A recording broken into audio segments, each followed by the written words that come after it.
Messieurs, fidèles téléspectateurs des Héros Télévision, bienvenue dans votre émission, dans votre magazine juridique, droit et justice, qui est cette émission dans laquelle nous traitons des différents sujets et différentes questions des droits. Ainsi donc, nous sommes là pour un nouveau numéro de ce magazine juridique, droit et justice. Pour ce faire, nous allons recevoir un nouvel invité. Il s'agira du professeur Félix Kandolo. Nous allons parler bien sûr d'un ouvrage qui est sorti il n'y a pas très longtemps. Comme vous le savez, c'est vrai, l'émission a pour but de vous éclairer autour des différentes notions des droits, mais également c'est une émission pédagogique. Il y a un ouvrage des droits qui est sorti. Nous aurons le temps d'en parler dans cette émission avec le professeur Félix Kandolo. Ça sera dans cette émission droit et justice. Comme je le disais déjà tantôt, professeur, bienvenue. Merci beaucoup. C'est pour la première fois que nous vous recevons dans cette émission. L'émission, c'est droit et justice. Vous allez peut-être souffrir que l'on vous pose une petite question. À chaque fois que nous recevons quelqu'un pour une première fois, nous lui posons la question de savoir le droit et la justice. Est-ce la même chose ou deux réalités différentes? Non, c'est pas la même chose. C'est deux réalités différentes. Le droit, c'est une science. La justice, c'est un organe qui permet d'appliquer le droit. Donc le droit, c'est comme un outil qui est utilisé par la justice. Donc ce sont deux choses très différentes. Ok. Alors, merci beaucoup, professeur, pour ces petites ces définitions, bien sûr, qui nous ont permis de faire la nuance entre droit et justice. Comme je le disais déjà tantôt, nous allons parler avec le professeur Félix Kandolo, Pierre-Félix Kandolo, de son ouvrage qui est sorti, qui est intitulé tout simplement Guide Kandolo. Vous saurez de quoi il s'agit dans cet ouvrage, où est-ce que vous pouvez le trouver, qu'est-ce qui est contenu dans ce manuel. Professeur, déjà, d'entrée des jeux, pouvez-vous nous faire une présentation générale de l'ouvrage, le guide Kandolo? Aussi d'ailleurs, les téléspectateurs, les caméramans peuvent nous aider déjà à faire voir cet ouvrage qui est destiné à tous les étudiants de la faculté des droits. Oui, le guide Kandolo, c'est un guide de recherche, un guide de méthodologie. Nous avions imaginé qu'il fallait pour notre pays, pour le monde scientifique et particulièrement le juriste en formation et de formation, d'avoir un guide qui leur permet de rédiger les travaux de recherche. Lorsque nous parlons des travaux de recherche, nous entendons les travaux académiques comme les travaux pratiques, les travaux de fin du cycle de graduat, les mémoires, les articles, les mémoires de diplôme d'études approfondies, les thèses de doctorat et les ouvrages. C'est-à-dire ici, nous sommes en train de donner une ligne de conduite pour écrire un travail qui demande une réflexion scientifique. C'est le but de cet ouvrage que nous avons voulu appeler le guide Kandolo. Ok, ça fait combien de pages comme ça pour l'ouvrage? C'est à peu près 422, 440, 421 pages. Oui, 408 pages au total. Nous avions réfléchi pour mettre tout ensemble afin que les chercheurs ne puissent pas avoir de complications pour aller ramasser tel élément dans tel document, aller chercher tel autre. Nous avons voulu les mettre tous ensemble, les éléments de méthodologie. Ok, juste en dessous du titre phare, Guide Kandolo, nous voyons c'est écrit « Méthode et règles de rédaction d'un travail de recherche en droit ». Pourquoi seulement avoir particularisé cet ouvrage pour les étudiants de la faculté des droits ou pour le droit d'une manière générale? Oui, c'est parti d'un constat tout à fait personnel et général, surtout dans nos universités où les étudiants en droit n'ont pas un guide de recherche. Depuis des années, nous essayons tant bien que mal de recourir à nos amis des sciences sociales, à nos amis de lettres pour rédiger nos travaux. Ce qui fait que, ayant constaté le foisonnement de méthodes de recherche, le foisonnement des règles de référence que les juristes et surtout les étudiants utilisent, nous avons pensé qu'il fallait consacrer notre premier document sur les recherches en droit. Mais cela n'empêche pas que les scientifiques des autres disciplines puissent s'en servir parce que les éléments qui sont contenus dedans ne concernent pas totalement les juristes. Il y a beaucoup d'éléments qui sont destinés aux chercheurs en droit. Et donc, ce n'est pas seulement les juristes, qui représente évidemment 90% d'éléments, mais tout autre chercheur peut s'en servir et trouvera des réponses. Ok, professeur, quand on lit votre ouvrage, même la petite biographie qu'il y a ici, on se rend compte que vous avez fait votre DA à Montréal, c'est au Canada, et aussi vous êtes en train de donner cours aujourd'hui dans des universités en RDC. C'est d'ailleurs, nous espérons, c'est ça qui vous a poussé à mettre sur pied cet ouvrage. C'est quoi les difficultés que vous avez vues de la part de l'étudiant à la faculté des droits d'abord en général en RDC? Oui, je veux dire que à Montréal, j'ai fait un doctorat. Okay. J'ai fait le doctorat en droit à l'Université de Montréal. J'ai fait des études au Congo jusqu'à obtenir un diplôme d'études approfondies. Okay. J'ai fait des études en France. J'ai obtenu un diplôme de 3e cycle à Nantes, à l'Université de Nantes. Et puis j'ai continué à Genève. Alors, lorsque je compare les méthodologies de recherche du système occidental classique, c'est-à-dire le système européen, et le système nord-américain, lorsque vous prenez ces deux systèmes, vous transposez dans notre système d'enseignement, vous trouvez que nous sommes encore très loin sur le plan de recherche. Et moi j'ai constaté que après avoir comparé ces différents systèmes, parce que j'y étais comme étudiant, okay. J'ai été aussi au Congo où j'ai fait ma base en droit, j'ai étudié la licence, j'ai fait le diplôme d'études approfondies. Et lorsque je compare les différents systèmes, je trouve que nous sommes encore loin. Surtout nous les juristes, nous les étudiants en droit. Il fallait donc, comme l'occasion m'est donnée, Dieu a voulu que je sois professeur des universités, j'ai voulu corriger cette erreur pour donner une certaine ligne de conduite à nos étudiants. Vous savez, lorsqu'on dit que le niveau d'étudiant a baissé, c'est pas seulement parce qu'on ne maîtrise pas les cours qui leur sont donnés, mais parce que sur le plan de recherche, on ne sait pas faire face avec les gens qui étudient dans d'autres universités. Et moi, je pensais que le point culminant de la défaite, c'est la méthodologie de recherche, c'est-à-dire que on est limité à prendre des travaux que nous avons trouvés, et puis les étudiants recopient, et puis ça va du jour le jour, de l'année en année, de temps à temps, et donc on est resté comme cartésien sur une façon de faire qui n'est plus une bonne façon qui est reconnue sur le standard international. Alors moi j'ai voulu corriger cela en publiant ces livres et Dieu merci que lorsque j'arrive à l'université de l'ICASI, le doyen de la faculté me fait honneur de m'attribuer le cours de méthodologie. C'est que à partir de cette année, nous avons essayé avec l'aide de la faculté de l'université de l'ICASI de donner un point chaud à nos étudiants pour que même si quelqu'un quittait l'université de l'ICASI, qui se retrouvait à l'étranger, qui n'ait pas les mêmes difficultés que nous, on a eu lorsque nous quittions le pays pour aller suivre les cours à l'étranger. Vous savez, nous partons avec une intelligence, mais l'intelligence, c'est qu'il ne sait pas faire ce que les autres font. Donc nous sommes obligés, lorsqu'on arrive à l'étranger, de répondre comme à zéro certaines disciplines, comme la méthodologie de recherche. Parce que dans notre pays, je parle particulièrement des gens de droit que je connais bien.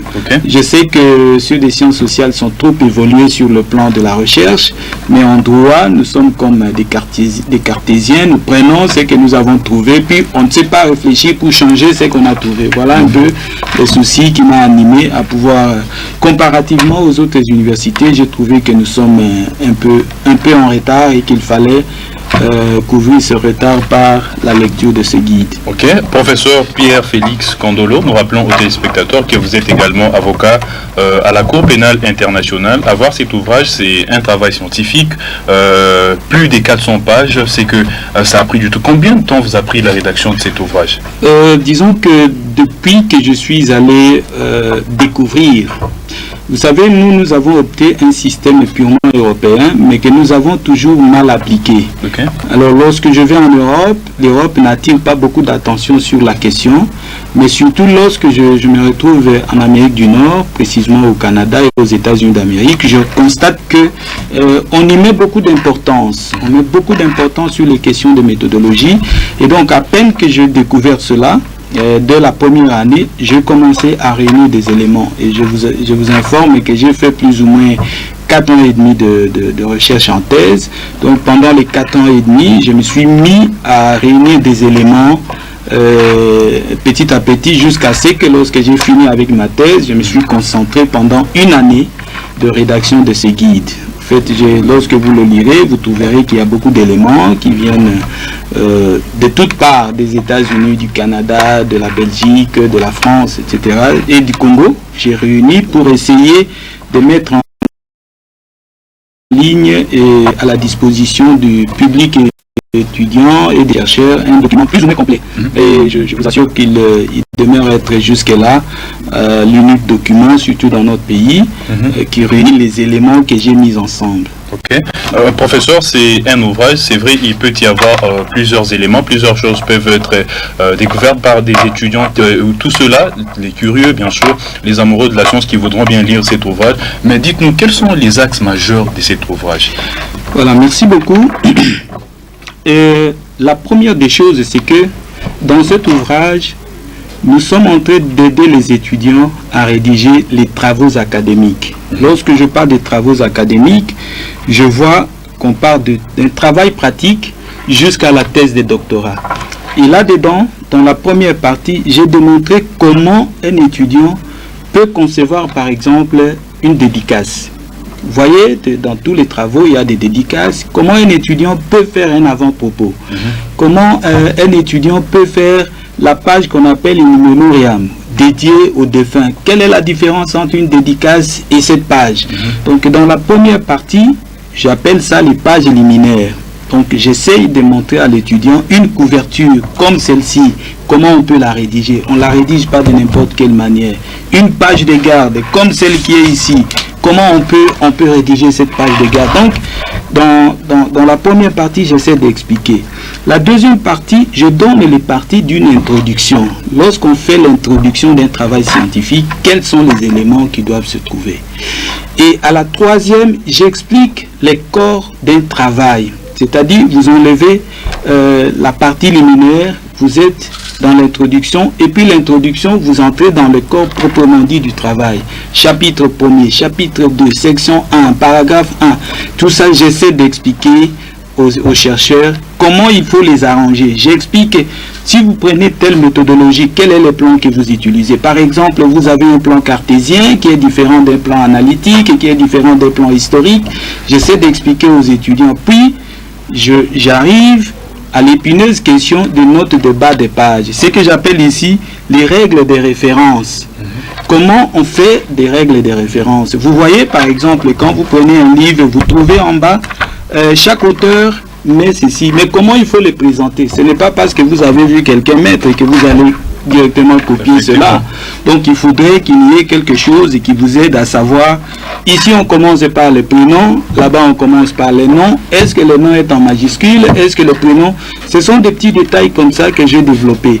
Et puis j'ai développé dans ce livre les règles de référence pour les études en droit. Vous savez, quand vous allez en sciences sociales, vous allez trouver qu'ils ont leurs règles de référence. Ils ont leur méthode de référence. Lorsque vous allez en lettres, vous allez trouver aussi que là aussi, ils ont leur façon de faire. Et nous, en droit aussi, différent avec les gens qui font la médecine, mais nous, en droit, nous avons notre façon de faire.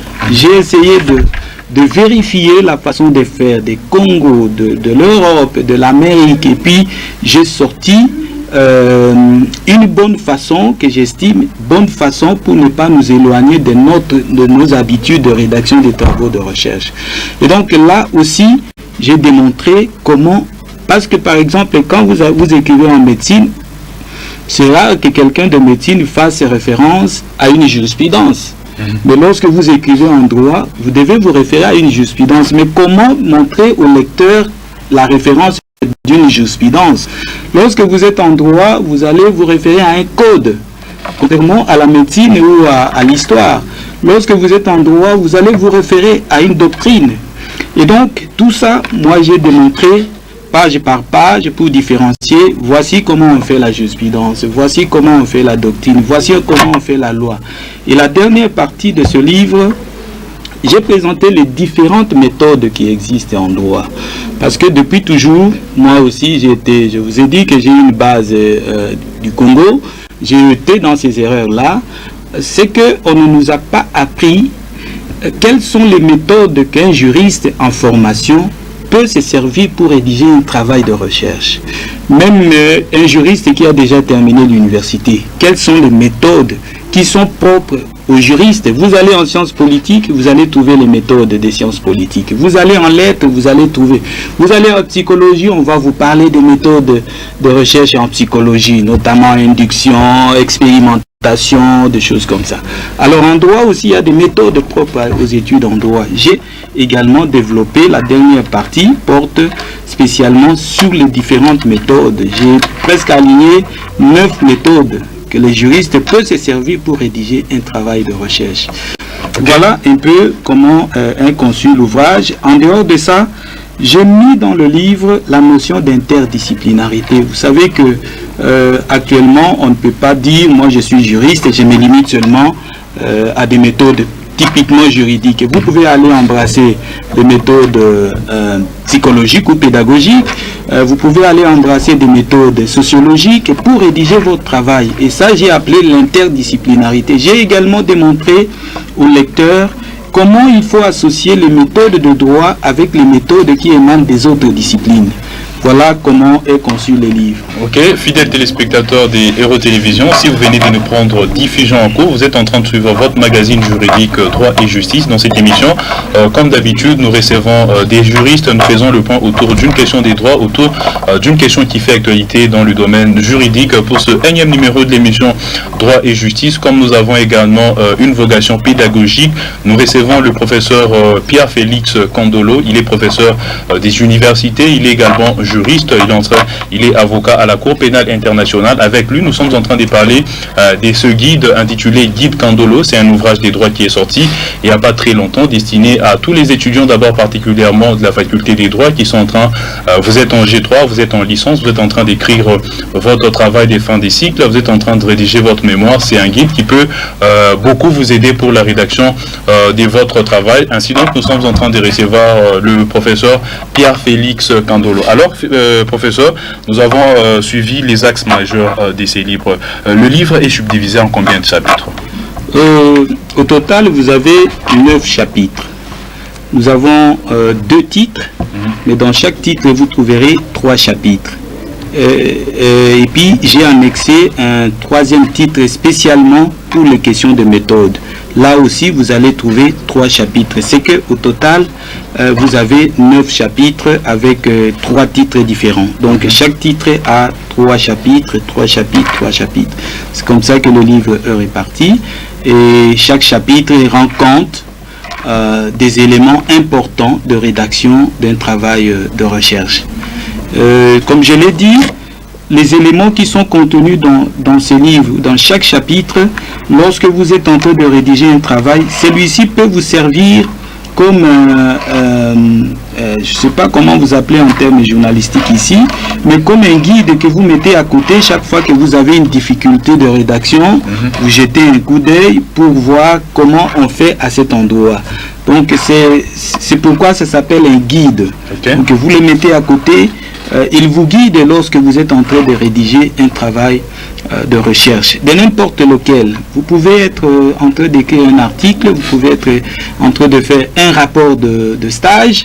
Ça vous aide à savoir, parce que même là, j'ai parlé également de travaux comme des rapports de stage, des travaux comme des actes de conférence, comment il faut les présenter, comment il faut le faire. C'est dans 9 chapitres au total que vous trouverez tous ces éléments. Ok, professeur, puisque nous sommes en train de parler de ces guides, peut-être vers la fin de l'émission, nous l'avons souligné auprès des téléspectateurs que vous êtes également avocat auprès de la Cour pénale internationale. Peut-être que nous aurons à parler un peu d'une manière générale de cette cour ou des relations entre cette cour actuellement avec les États africains, parce que ça fait actualité, mais peut-être avant que l'on puisse citer de parler du guide, parce que nous avons ce problème ici chez nous en RDC. Où peut-on trouver cet ouvrage? Et le prix, s'il n'est pas bien sûr secret. Oui, le prix n'est pas secret. Le livre est en vente ici à l'ICASI, à la faculté de droit. et au décanat. Lorsque vous entrez en contact avec la secrétaire du décanat de la faculté de droit, vous avez le livre. Il y a également l'assistant, mon assistant, M. Blaise Bouanga, qu'on peut aussi contacter. On peut avoir ses renseignements au niveau de la faculté pour les contacter. Donc jusque-là, c'est les 2 points qui sont en train de découler le livre. Mais à Lubumbashi, il y a beaucoup d'endroits, notamment à la bibliothèque, à la librairie de l'université de Lubumbashi, on trouve, et puis chez Akilimali, on retrouve le livre. Donc il y a beaucoup de points de vente, comme dans le marché des livres qui est sur l'avenue Likasi. On vend également ces livres. Donc à Lubumbashi, il y a plusieurs endroits, mais ici, c'est plus à la faculté de droit qu'on peut retrouver. Ok, à combien on peut se procurer l'ouvrage? Le prix initial, vous voyez, c'est un livre qui a été imprimé en Allemagne, dans les éditions universitaires européennes. Mais j'ai fait un effort pour essayer de discuter avec les amis et trouver un prix qui peut permettre d'adapter à notre coût de vie. C'est que le livre est vendu pour les étudiants, nous le vendons à 30, pour les non-étudiants, c'est $50. Okay. Donc nous voulons que beaucoup d'étudiants en aient entre leurs mains pour permettre la vulgarisation du contenu de l'ouvrage. Mais quand on n'est pas étudiant, on l'achète à $50. Ok. Professeur Pierre-Félix Kandolo, nous sommes en train de parler du guide Kandolo. Peut-être avant que l'on passe à autre chose, comme je l'ai dit, d'une manière générale, comment vous pouvez résumer cet ouvrage? L'ouvrage peut être résumé en peu de mots. Okay. Il s'agit d'un guide qui dessine une ligne de conduite pour la rédaction de tout ce qu'on appelle travail de recherche. Et le travail de recherche ici est entendu dans un sens large. Il n'y a pas seulement les travaux académiques ou universitaires, mais également d'autres travaux de recherche comme les ouvrages, comme les articles, comme tout autre travail qu'on peut rédiger, comme une conférence qu'on veut tenir. Si on doit déboucher par un texte, on passe par ce livre. Donc, c'est un livre qui décrit toutes les méthodes, toutes les règles de rédaction, toutes les règles de référence d'un travail intellectuel. Voilà en quelques mots. C'est en quelques mots ce que l'on pouvait retenir sur le guide Kandolo. Comme vous êtes en train de voir, c'est un ouvrage qui vous permet de facilement et de bien rédiger des travaux scientifiques. Professeur, nous allons en profiter peut-être pendant les quelques minutes qui nous restent parce que vous travaillez auprès de la Cour pénale internationale, vous êtes avocat là-bas. Comment vous définissez les relations entre cette Cour aujourd'hui et les États africains? Merci beaucoup. Je voudrais d'abord terminer un petit mot. Allez-y. C'est que le livre peut être aussi acheté sur Internet. Il suffit d'écrire guide Kandolo sur Google ou sur n'importe quel site, quel moteur de recherche sur Internet. On va vous faire sortir. Ce qui est vrai, c'est que là, il faut acheter avec une carte de crédit. Et puis, l'ouvrage coûte aussi plus cher, c'est à 79 € lorsque vous l'achetez sur Internet. Et ici, sur place, c'est à 50 $. Revenons à votre question. Quelles sont les relations qui existent entre la Cour pénale internationale et les États africains en particulier? Vous savez, on a toujours réfléchi sur la position que prennent chaque fois les États africains contre l'existence de la Cour pénale internationale. Tout récemment, vous avez suivi la position du président américain contre la Cour pénale internationale. Mais ce qu'il faut dire, c'est que par rapport aux Africains, les relations ne sont pas bonnes entre la Cour pénale internationale et les États africains. Pourquoi les relations ne sont pas bonnes? Parce que les Africains accusent la Cour pénale internationale d'être considérée comme une cour des vainqueurs. Une cour où c'est la personne qui est plus forte qui amène l'autre devant la justice. C'est ça l'accusation. Ensuite, que les Africains estiment que cette cour, apparemment, elle n'a été créée que contre les Africains. Parce que la plupart des personnes qui sont prévenues à la Cour pénale, qui sont inculpées à la Cour pénale internationale, proviennent de l'Afrique. C'est pour cela qu'entre les Africains et la Cour pénale, il n'y a pas une harmonie. Il faut le dire ouvertement parce que nous constatons... Peut-être c'est basant sur votre réponse, professeur. Est-ce que peut-on dire que la Cour s'étant rendue compte de cette réalité, elle est en train de se racheter de cette situation? Parce qu'aujourd'hui, nous assistons à des vagues de libérations. Jean-Pierre Bemba a été libéré. Dernièrement, c'est Laurent Gbagbo, Blé Goudé qui sont également en liberté provisoire. Est-ce que c'est pour ça que la Cour est en train de chercher à se rattraper actuellement? Moi, je pense que la Cour est en train de démontrer son indépendance vis-à-vis des puissances. Okay. Ce n'est pas parce qu'on a arrêté les gens que la Cour doit suivre les ordres qui viennent d'ailleurs. En faisant ce que la Cour est en train de faire, pour moi, en tant que membre de l'association du barreau pour la Cour pénale internationale, je trouve que la Cour est en train, évidemment, de démontrer son indépendance. Vous savez, lorsque la Cour, toute juridiction, ce n'est pas le président de la juridiction qui va arrêter quelqu'un pour l'amener. C'est un organe qu'on met en place. Là-bas, c'est le procureur pour la Cour pénale internationale qui, lui, a pour rôle de rechercher les infractions, d'arrêter les auteurs et de les amener devant la Cour pénale internationale. La Cour pénale internationale qui est une juridiction différente d'un parquet. Alors, en amenant quelqu'un devant la Cour pénale internationale, la juridiction juge à travers les éléments de preuve. Si elle estime qu'il n'y a pas de preuve, la juridiction ne peut pas continuer à garder quelqu'un. La juridiction décide de libérer. Donc, en libérant, je pense qu'on est en train de démontrer que la Cour, à un certain moment, est indépendante des ordres qu'elle peut recevoir. Par rapport, par exemple, au procureur pour la Cour pénale internationale, qui est aussi un organe de recherche et de poursuite et de transmission des dossiers devant la juridiction qui est la Cour pénale internationale. Moi, je fais une autre lecture, voyant ce qui se passe à la Cour pénale internationale, comment on instruit les affaires. J'estime que la Cour démontre effectivement son indépendance vis-à-vis des puissances. Et vous avez suivi dernièrement que la Cour est en train de vouloir poursuivre les militaires américains, alors que les États-Unis d'Amérique a seulement signé les statuts de Rome qui créent la Cour pénale internationale, mais n'ont pas ratifié les statuts. Et malgré ça, lorsqu'il y a des questions qui touchent aux crimes internationaux, le procureur de la Cour voudrait lancer de l'offensive contre les militaires américains. Et vous avez suivi la réaction du gouvernement américain par rapport à ça. Est-ce qu'on peut dire que c'est seulement contre les Africains que cela peut se faire? Je ne pense pas. Parce qu'on est en train de nous démontrer cela le contraire. Professeur, nous n'avons peut-être plus que 4 minutes. Je vais poser une question trop vite avant peut-être que l'on revienne pour même conclure avec l'ouvrage Guide Kondolo. Dites-nous, au regard de tout ceci, Donald Trump qui remet la Cour en cause, il y a certains États africains qui menacent de quitter la Cour. Comment vous entrevoyez l'avenir de cette Cour pénale internationale? Moi, je trouve que son avenir n'est pas bon. L'avenir n'est pas bon compte tenu de la contestation qui vient de part et d'autre.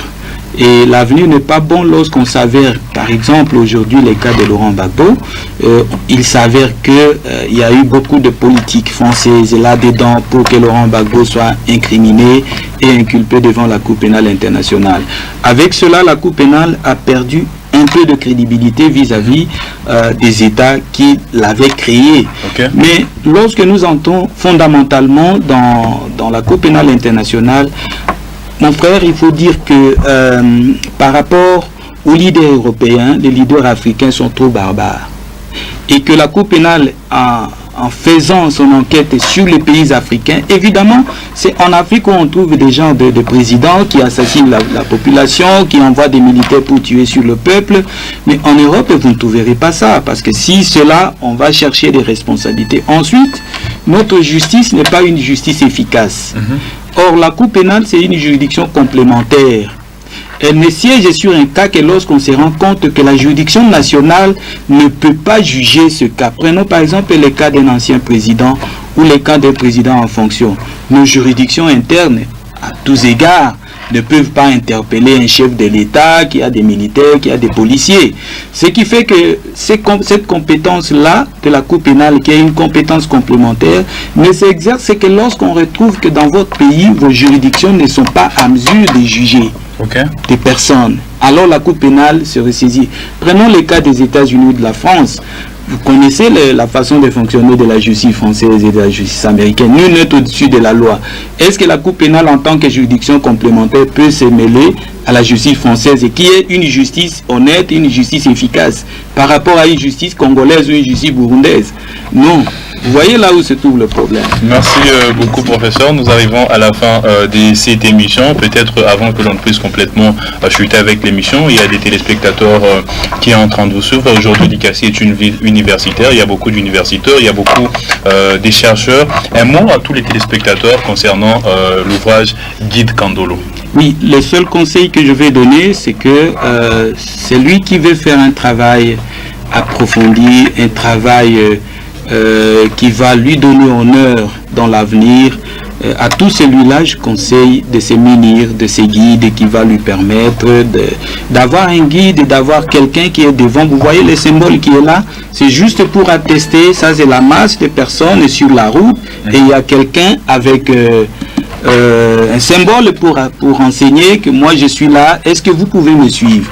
Okay. Lorsque tout le monde suit ça c'est le monde qui est là et nous avons une route et devant le monde il y a quelqu'un qui tient un signal pour dire suivons ce chemin. Et lorsque quelqu'un va lire ce livre, je crois que nul ne sera déçu pour avoir parcouru ce livre. Merci beaucoup, fidèles téléspectateurs des Eurotélévision. Nous sommes arrivés à la fin de cette émission Droit et Justice où nous avions parlé du guide Kandolo, qui est un ouvrage scientifique qui est particulièrement d'abord destiné à tous les étudiants, à tous les chercheurs de la faculté des droits ou tous les juristes d'une manière générale, mais également à tout le corps scientifique de la ville de Likasi et de partout ailleurs. Vous avez un travail scientifique à rédiger. Ce guide vous est donc recommandé, le guide Kandolo. Vous pouvez passer à la faculté des droits de l'université de Likasi, ici à Likasi, tout comme vous pouvez vous le procurer en ligne avec le professeur Pierre-Félix Kandolo. Nous avons également parlé un peu d'une manière superficielle de la Cour pénale internationale parce que nous vous le rappelons, il est avocat près la Cour pénale internationale. Nous avons essayé d'analyser tout ce qui met en mal les États africains avec cette justice internationale. Professeur, ça a été un plaisir pour nous de vous recevoir. Merci beaucoup, je vous remercie pour votre invitation. Merci. Merci.